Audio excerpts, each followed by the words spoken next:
Having a bad guy for a boss must stink. When you're not being threatened with death for any failure, your boss is constantly thinking about how to replace you, and you can forget any plans to try to get ahead in the workplace. The quintessential bad guy boss or mentor that most people will typically think of likely is that of Emperor Palpatine from Star Wars, and for good reason. He's all powerful, manipulative, and an absolute puppet master of the story. So it's no doubt that My Hero Academia, which already has a fair number of Star Wars parallels and references as is, would have its main villain share some similarities with the archfiend of the Star Wars universe. Tomura Shigaraki may be the center stage villain of My Hero Academia, but All For One is the one behind the curtain. He's influencing events to fit his schemes and desires. He's incredibly cunning, sadistic, and immensely powerful, just like Palpatine. But there's one key difference that makes him stand out against those like Palpatine. A twisted mirror of All Might, All For One is a dark image of a typical mentor figure who only wants what he feels is best for his student and is willing to throw himself away so the new symbol of terror can spread his wings and lay waste to the world.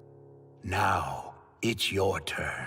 Hello Doomers and Doomettes, I'm your host Didi, and today we'll continue with the next installment of the My Villain Academia series, where we take a look at the bad guys in the My Hero Academia universe and give them some much-deserved spotlight. As always, if you are new to the channel and you're enjoying this content, I'd like to humbly ask if you would consider liking or sharing the video, or even subscribing, as it really helps me know what kind of content should be produced, and I can get more out that you'd like to see. In this video, we'll be discussing the arch-fiend of the My Hero Academia world, All For One. Now this video will contain spoilers for Season 1 through 5 of the anime, as well as some chapters of the manga, specifically up to chapter 246. This is content that is very likely to appear in the rest of Season 5, but not so far in the future as that would appear in Season 6, but there will be some timestamps in the description for anyone who'd wish to skip that content when it comes up in the video. With that warning out of the way, let's dive right in. As I mentioned in the introduction, Tomura may be the focus villain of the series, but it's All For One behind the scenes, arranging everything into a situation that he sees fit. In the previous installment in this series on Tomura, I mentioned how he was a dark reflection of Midoriya, and how both had similar journeys as characters. The same, of course, goes for All Might and All For One. Now, as these reflections between these two characters are very common knowledge, I don't want to spend too much time on this area, but let's give a quick recap of some of the context before focusing more on All For One. When we're introduced to All Might and All For One, both characters are shown to be long past their prime and in critical conditions. We're told so many stories about how they used to be so much grander than they are, and how their unseen penultimate fight absolutely destroyed the both of them, which is really scary when you think about it, considering how much collateral damage their final fight caused, which was the equivalent of two broken old men past their prime going at it for one final round. It really makes you wonder just how bad their other fight was. But it's not just about them having their golden years behind them. All For One and All Might are representative of the old generation in My Hero Academia, with both characters actively preparing their successors to be able to fulfill their roles. Both characters understand that they can't be around forever and are preparing to pass down their legacy. This is really interesting to me in the case of All For One. Consider the Emperor Palpatine comparison I made prior. Does the Emperor really seem like a type of villain who is willing to pass down a legacy to Darth Vader or any of his apprentices, or forgiving of any failures and knowing that it would result in a better apprentice? No, of course not. Palpatine was the type of character who was selfish and seeking to fulfill his own desires, primarily stemming from his fear of death and constant seeking for a form of immortality. His apprentices were tools to him and discarded when they were no longer of use. That isn't exactly All For One's character though. Now don't get me wrong, he absolutely is incredibly selfish and by no means justifiable. He is easily one of the most manipulative people in the series, but his methods of manipulation are what make him unique. Most people would agree that manipulation is about making others think that they're getting something they want, when really you're simply pushing them into a position you want them to be in. Comparable to using them as a pawn to discard, and usually most people are pretty pissed off once they're put in that position and discarded, but that doesn't go for All For One and his colleagues. Let's take a look at one of the more recent episodes as of the time of this recording, episode 2 of season 5. Here, we see All For One refer to two individuals, a man whose life is troubled by his quirk, and a man who desires a quirk for self-defense. He allows the quirk to be transferred between the two, and asks if they'd be willing to return the favor to him. Rather than the begrudging response of someone forced into a position they're not satisfied with, the two individuals respond to All For One with fierce and devoted loyalty. This shows us how All For One built his empire. It's similar to the level of devotion that Overhaul's minions feel towards him, but the difference is, unlike Overhaul, All For One doesn't merely make his subordinates feel indebted to him, but To them, All For One is a savior, their hero. His manipulation is so intricate in breeding loyalty that people act on his behalf out of their own free will, without him even needing to lift a finger. And that's another element embodied once again by our favorite boy, Tomura Shigaraki. At this point in the video, we're going to get into a few manga spoilers that will likely be covered in later episodes of Season 5. If you'd like to skip these spoilers, there'll be a timestamp in the description below, or you can skip to this time in the video. Alright, so let's talk a little bit about some Season 5 spoilers. We know that Tomura sees All For One as a father, and the one man who saved him in a world that rejected him. To Tomura, All For One is the person who cared for him in his darkest moment in life when society rejected him. But let's look at the larger picture to show the extent of his control over the situation. Now, this might seem a little bit rambly at first, but hold tight, it's gonna come together in the end. Let's talk about Tomura, or should I say Tenko's, origin story. Tenko lived with his parents, sister, and maternal grandparents, and wanted nothing more than to be a hero. Heck, when he's playing with other kids, they let him play as All Might. The problem was, in his household, that sort of talk was forbidden by his father. That all changes when Tenko is brought home one day by a man in a suit with a concealed face. Okay, come on, you know where I'm going with this. And suddenly, the next day, Tenko receives his decay power. Then we get those, how shall we say, touching family moments, and next thing we know, Tenko is out on the streets alone, until All For One brings him in, and he is renamed Tomura Shigaraki, as Shigaraki is actually All For One's name. The renaming of Tenko into Tomura Shigaraki truly cements All For One as a more fatherly role to Tomura, especially considering his relationship with his true father. And I'd say it's not just extremely likely, but almost certain that All For One gifted Tomura his decay quirk. Remember, Tenko is already 5 years old at this point, and his father is convinced that he wouldn't develop a quirk. Quirks are also stated to be genetic, and no one in his family has such a quirk, as can be seen when they're mortified when it starts to develop. And it just so happens to start developing when a mysterious man with a covered face wearing a suit and no tie shows up, and then later All For One just so happens to find little Tenko, who knows he's the grandson of one of his greatest enemies. I don't think that's just a coincidence. But the point of that is, just like the men who felt deeply indebted to All For One for transferring their quirks, Tomura too displays that level of devotion and loyalty. So now that we're done talking that content that's to come in Season 5, let's come back to our example of Emperor Palpatine. With him, it doesn't matter what Darth Vader does, he treats his apprentices like tools that are often thrown away as a child discards old toys for new ones once something else is available. But not All For One. Tomura isn't just an important part or an essential part to All For One's plan. Tomura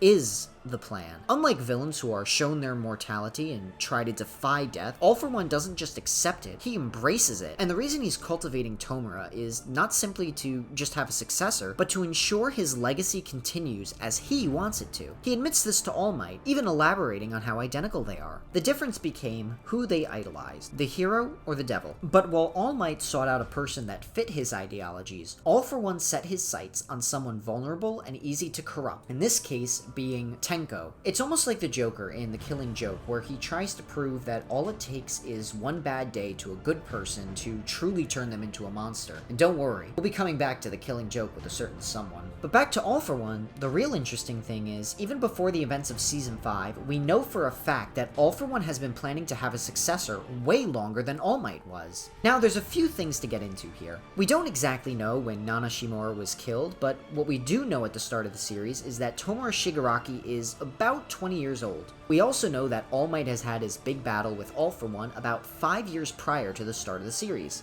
And finally, we know for a fact that Tenko was roughly 5 years old when All For One reached out to him. So if Tomura is roughly 20, 5 years ago would of course put him at 15, which means at the time All For One and All Might had their big fight that leaves the both of them nearly dead, that means All For One had Tomura under his wings for nearly 10 years at that point. This is significant because it shows us that cultivating Tomura as a successor was not a short-term goal to merely react to a potential defeat to All Might in battle, but rather a very long-term setup. Everything that's happened to him, when you think about it, has been designed by All For One. All For One has been playing a very, very long game. Unlike Emperor Palpatine, who deemed the Empire unfit to continue if he wasn't around, All For One seeks to preserve his immortality in his legacy. And since it's reached the point where Tomura is on his own finally after all these years of cultivating, All For One has such faith in him that he knows he can just sit back and wait for everything else to go exactly as he planned. And if things keep going as he wants them to without him needing to lift a finger, well, the reign of the Demon Lord certainly is coming. 魔王に支配された世界を正義のヒーローがもがき苦しみ、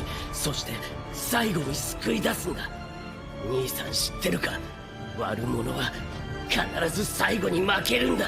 Hey guys, thank you so much for watching again. I apologize as this video was originally meant to be completed in early April, but some personal elements prevented me from completing it until now. Also, I didn't want to bring it up in the main video, but can we take a moment to mention how much of a Chad reader All For One is, concluding that a story ends because he stopped reading? He probably saw Infinity War and loved it, and then refused to watch Endgame in order to preserve his own narrative. Anyway, what are your thoughts on All For One as a character? Would you say a story ended because you stopped reading? Let me know in the comments below, or if you'd like to see anyone else discussed from My Hero Academia. I do want to do more of these pretty regularly, but Dobby and Twice I kind of want to hold off for a little bit right now. I'm currently thinking of doing the next video on Spinner, as I'd like to take some time to talk about someone who hasn't gotten a lot of spotlight, and I think he's a very underrated character. I'd like to see if I can turn some people around to enjoying. As always, if you enjoyed this and want to see more of it, be sure to like the video or subscribe to the channel if you want to help us out. It's really helpful to me in determining what content should be made, and I really appreciate all of your support. Thank you so much for watching, and I hope I get to see you next time.